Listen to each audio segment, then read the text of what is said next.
Now, please welcome founder and CEO of Abode Worldwide, Jessica Gillingham.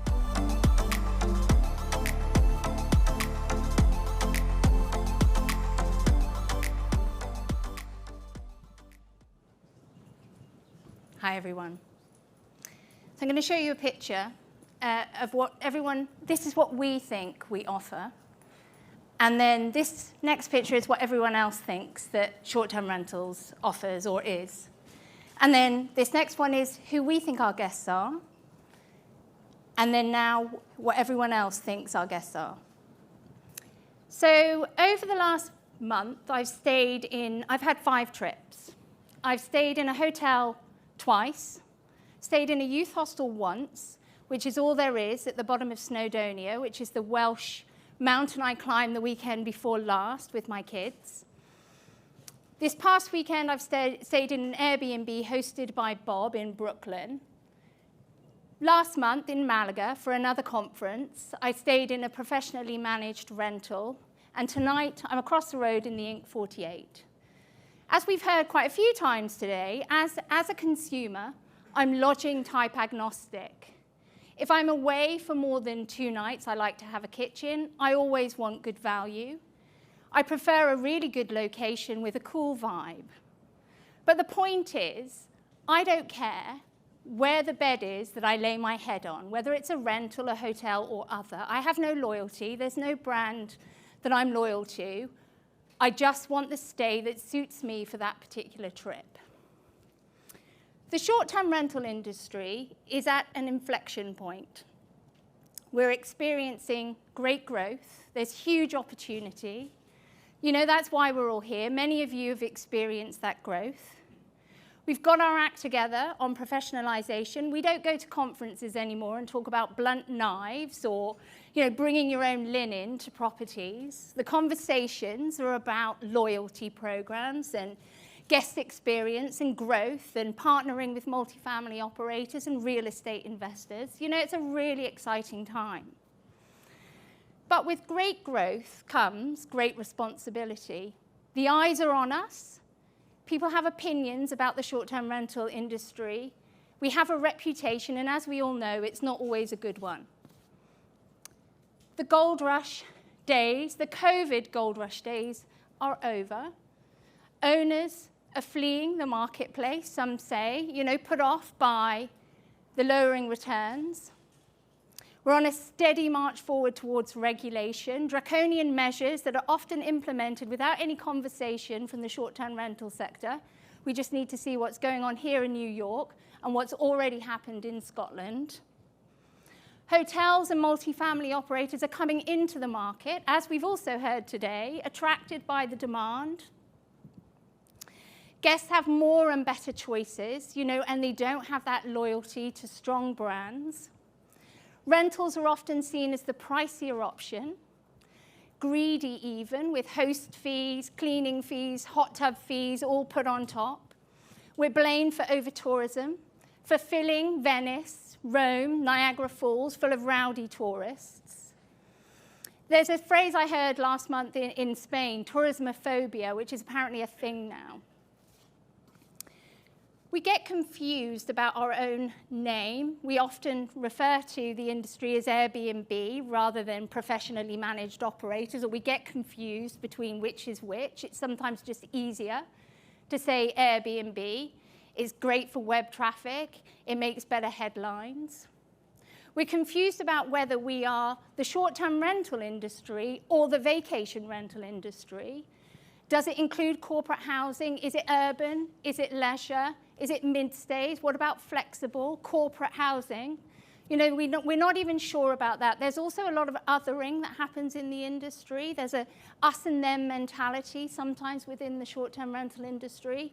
We're against the platforms, for the platforms, against hosts, for managers, competitors. There's a lot of us and them that sometimes happens. Hotels, they have it easy. Really, they're just a box with rooms. They're in a location, one location, that is deemed suitable for tourism. They're not rubbing shoulders with residential communities or pretending to give that experience of living like a local.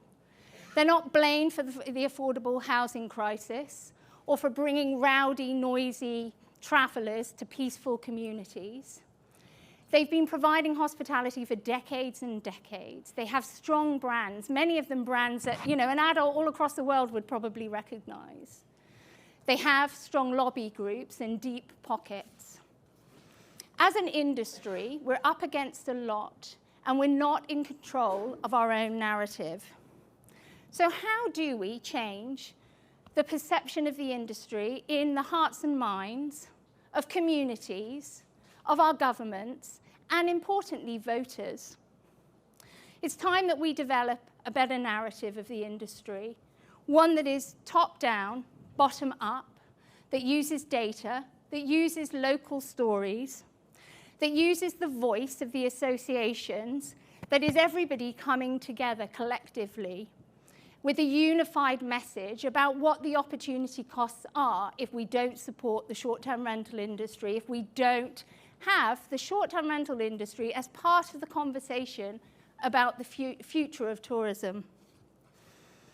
We need to start telling our story, and we can talk about the positive impact of short-term rentals on communities, on individuals, and on our economies. We can talk about how rentals bring travellers to destinations that aren't used to having travellers, or bringing them into places that could really benefit from tourism spend. Places like out-of-the-way places in Mexico, or even last month, Liverpool for the Eurovision Song Contest. An influx of travellers were able to go there because of rentals. We can talk about how second homes rented out or used for maybe 2 weeks out of a year, contributing for the other 50 weeks, literally nothing to a community, that if they were able to bring in 50 other families over a year, exploring an area, enjoying an area, spending in the area, contributing to the local restaurants, the stores, the shops, how much more that brings to an area, to a community. We can talk about how the low barriers to entry fosters creative entrepreneurship.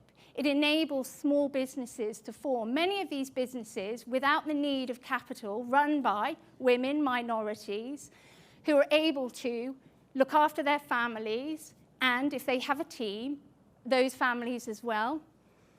We can talk about how rentals bring flexible workers to second and third tier cities, rural locations, how the rentals have helped really move migration around countries.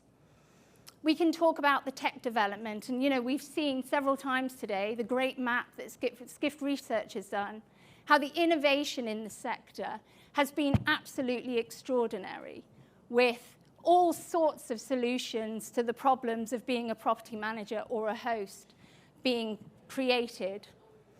We can talk about how the contribution of the sector to the economy through taxes, through wages, through tourism spend, through investment. We can talk about how rentals are often the sustainable choice with lower carbon emissions, and how they create choice for consumers. So how do we tell these stories? How do we change the perception of the industry? How do we talk more about the value that we bring? We do it through strategic positioning, collectively, together. We do it through data, by using data to talk about the real impact of short-term rentals on communities and on economies. We do it through providing context, by shaping stories that make sense for the news agenda, that counter the negative publicity that this sector has. We do it through providing insight, so marrying up data with stories about real people, real businesses, real individuals. Because our reputation is crucial. In many ways, it's all we really have. It allows us to become trusted, to be part of, to be included, to lead the conversations that are driving tourism. And it helps us to be invited in those conversations. And what we need is to be together collectively, the associations, the platforms, the managers, the hosts, the tech companies, coming together to shape the narrative of the industry and be part of the future of tourism. Thank you.